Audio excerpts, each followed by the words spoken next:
It's really cool to see when we started Dynamic, our pitch was pretty straightforward. We said that, look, if you fast forward 5 years and you open every app on your phone, it's going to have a wallet component to it, right? The world's going to move to kind of crypto-based transactions, and that really starts with the wallet. And it's really cool to see stablecoins being the kind of the way this actually gets global extremely quickly, right? We're getting to a point where 3 years in, we have 2 years for a statement that in 5 years, everything will have a wallet. And stablecoins are really the kind of the way this actually becomes global very, very quickly. So it's nice to see that turn from idea and theory into actual reality so quickly.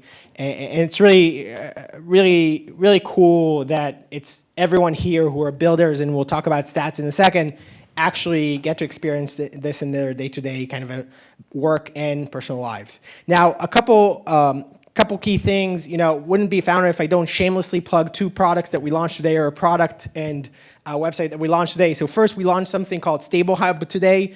If you're curious about learning more about stablecoins, we have a hub now, dynamic.xyz/stablecoins. It's completely free. You can go in, learn, see the ecosystem, see the different type of stablecoin that's available. Go there. It's really nice. And the second thing is we launched something called Stablecoin Accounts today. That's your ability to really quickly plug in a single SDK that lets you do everything from embedded wallets to an on-ramp to off-ramp to moving money globally very, very quickly. You can really build your own version of Venmo within like 5 minutes. So that's kind of the second thing. I have some stats just about who's in the crowd that I wanted to share, which is pretty cool. Bear with me for a second. So from the folks that signed up, 30% of you are deep in stablecoin infrastructure or compliance. 27% are building crypto native products. 23% are exploring how stablecoins might work for your use case. And 20% of you are in fintech and payments, which makes this a really interesting crowd, which also makes this a really great opportunity to just meet people around you. And so besides the conversations, besides the talks, I urge everyone to kind of get to know folks during the coffee breaks and kind of interact with them a lot. And with that, really excited for this day. It's going to be a blast. I'm going to head it over to Edward to talk a little bit more. Go for it. Perfect. Well, thank you, Itai. Thanks also for being a great partner, both on this event and also more generally. So it's great to see everyone, great to see so many builders. I think just thinking about the last few weeks, there's palpable excitement about stablecoins, right?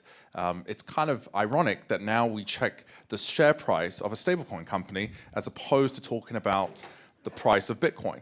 So I think that kind of indicates just the excitement around this space and how much people are actually checking and the zeitgeist that it's capturing.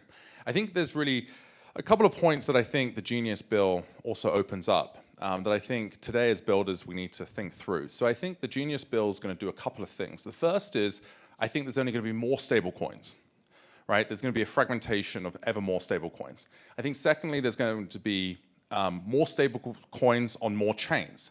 And so additionally, there's this kind of second layer of complexity that's going to exist.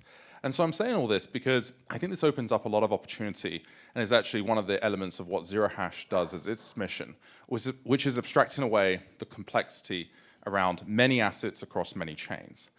I think secondly, what it does is also increase the need for interoperability, right? If you have JPMMD and then you're trying to send that to Citi, how do you actually do that, right? So I think these are 2 technical challenges, regulatory challenges that we need to think through. And then I think thirdly, from a usability perspective, and this is obviously something that Dynamic and zerohash think about a lot, which is how do we solve the usability challenge around stablecoins? If I'm looking to send a stablecoin today, I don't really want to have to ask the question, what chain are you on, right? What stablecoin do you want? And so I think those are the 3 elements that we're really driven by, and is one of the themes that you'll hear today, is how do you solve the challenge of many assets, so the technical complexity, interoperability, and usability. And those really are the 3 things that really drive us every single day when we think about the technology and the business that we need to build in stablecoins. And so I'm looking forward to more discussions from different builders today. So without further ado, we'll welcome on the first panel. Thank you all. Thank you, guys.